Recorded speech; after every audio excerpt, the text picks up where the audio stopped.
All right, so we've already gotten started on our opponent this week. Reviewing the film, kind of like we talked about after the game the other night. Just thought a lot of culture and execution is what showed up on tape.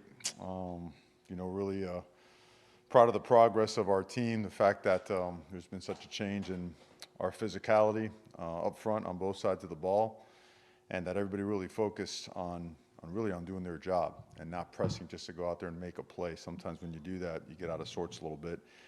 And for the most part, guys were doing their job and on point with it, and led to guys making a lot of plays. But that being said, I'll focus on Virginia, coming off a big win this past weekend. They got a lot of good players, a lot of speed on the field, and very disruptive on defense. They do a bunch up front. They present some challenges. Good practice this morning, and questions, please. Was that game the best showing of physicality you've seen since you've been back here, considering level of opponent and the performance? Is that what you want it to look like? I think that's maybe at the end of the year you really look at and draw comparisons, but it's a major step when you look at rushing totals. When it's that lopsided, 211, 30. When you look at pressures on the quarterback, I believe we pressured him 18 out of 34 with 5 sacks, and I think we had 2 or 3 pressures, maybe more, maybe a fourth one, but no sacks. You feel really good about that progress, and we matched up against some really good players. So just a lot of hard work and development. I think style of play came into play also.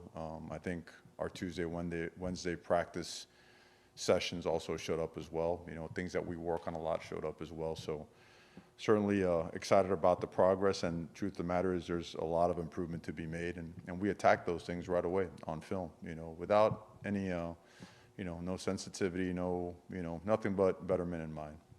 It's not an easy situation for a true freshman quarterback to make his first career start against that defense. Your take on how Emory Williams played and how a performance like that can help his development? Oh, I thought he was excellent. I do, and I think we all know, I know it sounds like a broken record. If that's your first start, there's going to be a speed adjustment. It's just going to happen a little bit faster. Things are going to move just a little bit crazier than what you can provide. But we do practice a lot of good on good during the season, so he does get a lot of speed on speed. But he went through his progressions extremely well. He articulated the play calls, because we were a huddle operation for the most part.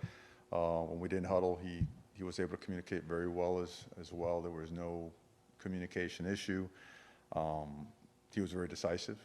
He got some balls batted earlier. I think as a freshman and quarterback, sometimes you don't find that throwing lane. And I thought as the game went on, he got really comfortable.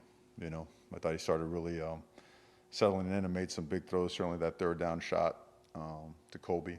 That's a big-time throw and a big-time route, big-time catch on a third down and must-have-it situation. So very pleased with his performance, and I know all his teammates were really excited for him. You saw Tyler's emotion on the sideline, towards him and congratulating him. So really good job by him. And on that note with Tyler, how instrumental was he in a short period of time, just kind of helping Emory be ready for that moment? He was excellent. He's a great mentor. I know Emory really looks up to him. Just helping him learn. Again, it was a new offense for everybody, but just Tyler's experience and football at the college level requires a certain level of understanding, and Tyler has been instrumental in helping Emory along with that. All right, you said, I think, at the end of the post-game press conference the other night, Tyler would get evaluated, you'd have more data on next couple days. What more have you learned about his injury status for this coming week? Yeah, he's good to go.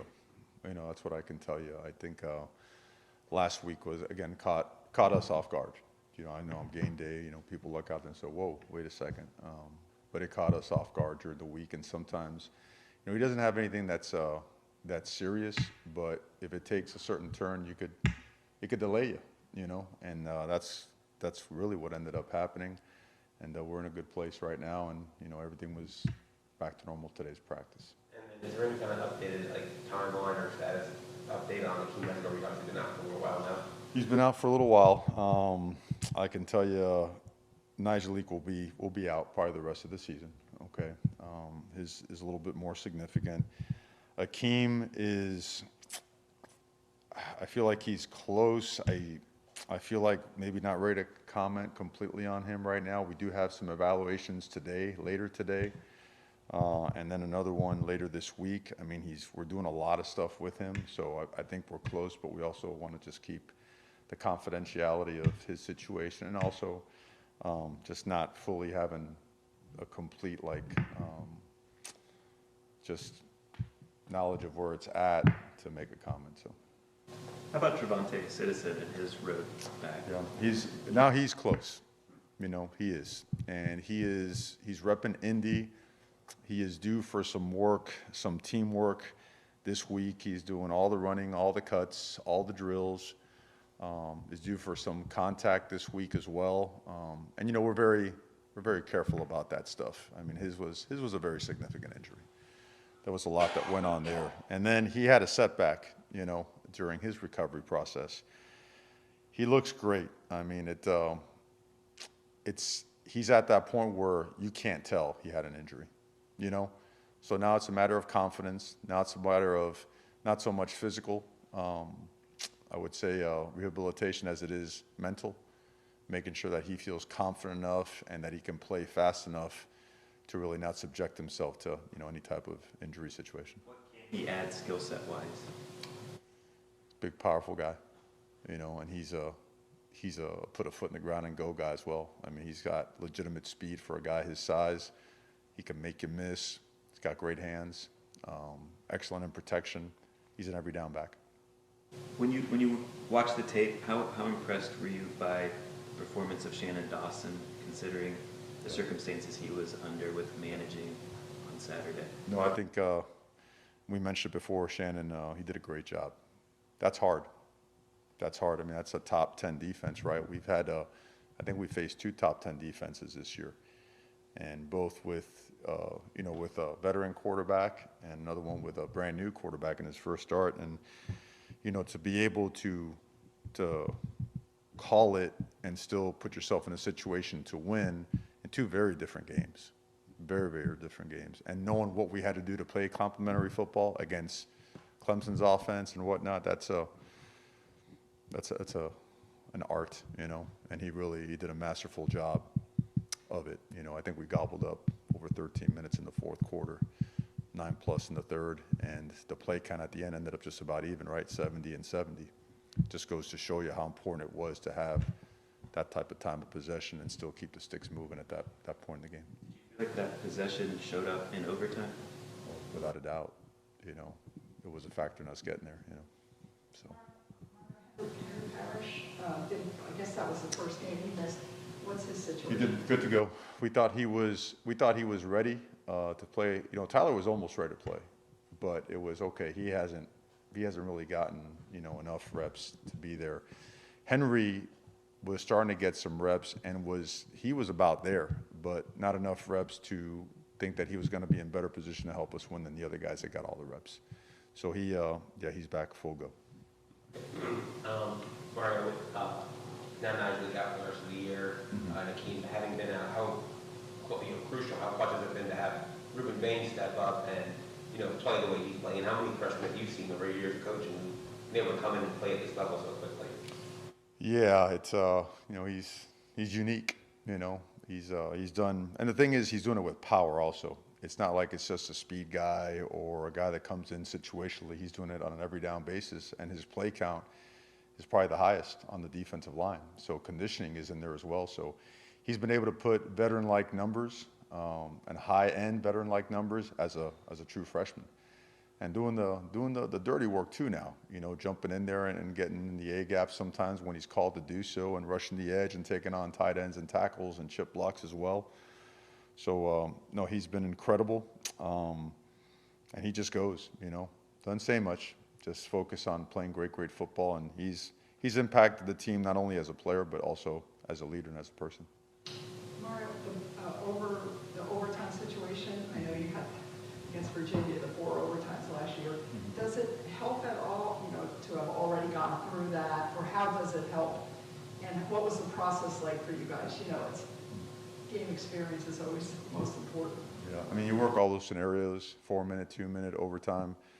I think what comes into play there is, you know, your red zone planning. Obviously, you're playing red zone football, right? And then also your conditioning, you know, what you've done since January all the way up until there. And then your again, what are you doing in practice? You know, it's now week 6, 7, 8 for a lot of people, some 9 that played week 0, I believe. And so what's going to show up in during that time, right? Because it's hard to run the ball in the red zone. It's hard to throw the ball, right? Because of the width and space to defend. So, so do I feel like we have an advantage? I feel, you know, man, that's tough stuff. So we're certainly going to do everything we can to honor them. You know. Don Cheney, like, I know when you mentioned something this morning, you got nicked up towards the end of the game. How is he doing? I have a follow-up on another player. He's doing well. You know, he's doing well. He, you know, he got up. He ended up getting back in the game, but you know, he got up really slowly. You know, so it was concerning at the time. But we feel like he's in a good place right now. And then the other thing is just Kobe Young has had some nice contested catches recently. And any comments on him and his progression? Best thing he did was after that ball was knocked out of his hands, get right back up, the dig route, the jump ball, you know, the underthrown fade. That guy's, I mean, he's a machine. That guy just works. He is unbreakable, you know. He fights through injury. He fights through nagging stuff, always a positive attitude. We got to slow him down during the week because his GPS numbers are so high. We don't want him to just use up all the gas in the tank before the game comes around. He's that kind of guy. I mean, we are super fortunate to have Colby Young in this program. I think last week the O-line was nominated for the Joe Moore Award. I would assume every O-line group's different, and it's only been 7 games this year, but what do you like about this group, this O-line group that you guys have this year? They're legitimate, hardworking, tough, resilient, accountable, physical, smart, cohesive human beings that are team first guys. They want to see the team win. They're willing to do it. They all think they're super athletes. That's the only thing that's, you know, they all think they should have the ball or play where they get the ball, which, you know, we're not doing that. But they've got great personality. They're natural leaders by what they do and whatever comes out of their mouth by example. Those guys are a lot of fun to be around, and the culture of that room just gets better and better and better. Coach Mirabal, you know, just done an awesome job. Coach Pato was with him earlier. He's now working more with the defense, but Coach Reggie Bain and Ryan Walk, you know, who we had brought also from Oregon. Those guys just do an unbelievable job with that group, and they make it fun, man. They make it fun because they go. Okay. All right, guys. Thank you.